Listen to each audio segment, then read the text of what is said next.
Humans are weird, let's work it out. Smoke on the water. The low rumbling of the combustion engine was oddly soothing, Wing Medic 20 Trills thought as she adjusted the final strap of the respirator on the trembling warrior in front of her. "You just take it easy now, Marine," she clicked down at him. She didn't really understand why using the human term was so universally pleasing to the massive warriors, but it did its work. The warrior gave a weak but sincere tilt to his ears. He was clearly recovering. She glanced around to see if any of the other members of either wing huddled in the corner of the spacious storage compartment were free to begin grooming the warrior's ash-covered fur. However, everyone who was awake enough and uninjured enough was already tooth-deep in a grooming partner already. She glanced uneasily at her own digit ends and tested the strength of her joints in her mind. As she already knew, everything hurt. Her claws were actually beginning to bleed at the quick. Other wings' blood and fluids, and quilx'tch, and who could sound what else in her joints. She suppressed a sigh. No point in starting to groom a traumatized warrior if she was just going to collapse on him mid-groom. "I am going to take a rest now," she announced to no one in particular. There was a soft susurration of agreement as the portion of the wings who were awake expressed their approval of her plan. She did a quick head count of the officers as she moved towards the rounded rectangle of light that comprised most of the front of the compartment. As she had suspected, she was the highest-ranking member of her species conscious at the moment. She fought back another groan and staggered to the last set of restraints before the compartment ended. It was a bit disturbing to deliberately distance herself from the rest of her wing, but the frantic loading process when the camp had been evacuated had resulted in the wing being essentially centered in the space, and someone needed to act as liaison with the humans. The humans, who were eerily quiet for people who were supposed to be piloting a transport large enough to count as a base in itself, with all the piloting AI disengaged. 20 Trills stretched up her wing to shield her eyes from the light and peered at the massive mammalian bodies folded around the control couch. The two passengers, a male and female of about the same mass, appeared to be sleeping. The male leaned his head against his curled fist, and said fist against the window, and had hunched his shoulders in an effort to center his weight. The female, the youngest of the group by a few decades, had also hunched her shoulders and was leaning back in the seat, her head nodding on her trunk of a neck. The smallest, if that superlative adjective could even be applied here, human, who also happened to be the oldest human female 20 Trills had ever seen, had her eyes focused on the optimistically labeled road they were following back to the base. They hardly seemed to be paying attention at all, and 20 Trills twitched in irritation. The entire transport suddenly shuddered as the wheels struck an inequality on the surface, and the medic winced. Fortunately for all the broken bones and dislocated joints in the wing, the compartment they were in was stabilized on independent gyroscopes. She hadn't felt a thing, but witnessing the world swerve like that, with no physical sensation to match, was not a pleasant experience. It did, however, give her reason to reconsider the human's attention levels.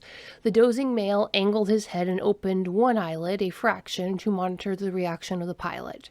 The pilot had reacted to minimize a disruption to the passengers without taking her eyes off the road, but now proceeded to check all monitors and windows. The dozing female glanced back at the compartment, and her eyes tracked the dim space for a few wing beats as she looked for an officer. "Hey, you the medic?" the human called out in a soft, deep tone. "I am the medic," 20 Trills confirmed.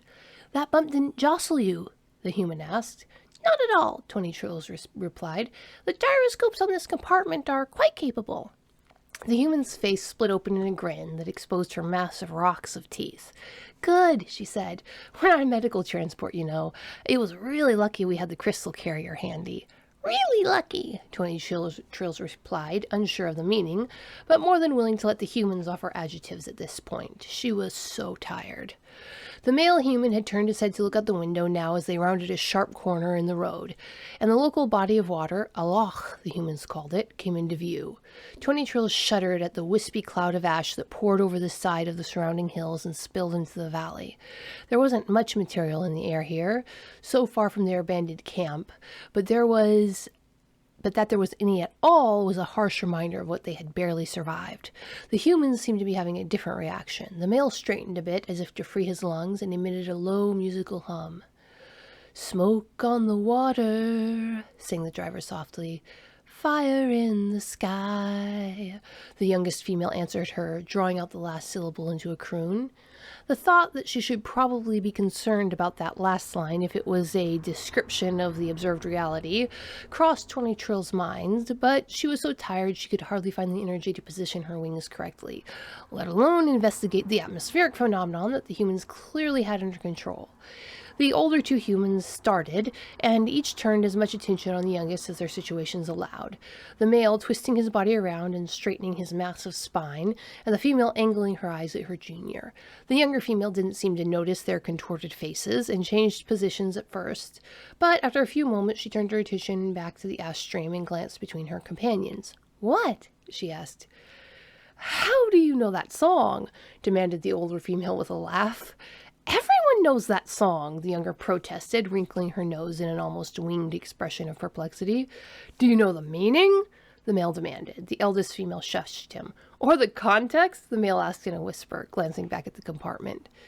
"To be honest," the younger female said with a laugh, "I really only know those 2 lines. But really, why are you two so shocked when I get the most common cultural reference? You just have the air of being innocent, sweetie," the female said with a grin. "How innocent do you have to be to not know the proper response to smoke on the water?" Their voices began to fade out as 20 Trills let sleep creep up her wingtips.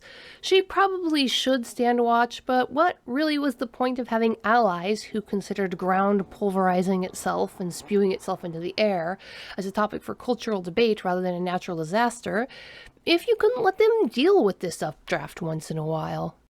Humans are weird, let's work it out. Available on Indiegogo for the month of October 2022. Monty Python meets Star Trek in this 3rd book of human absurdity.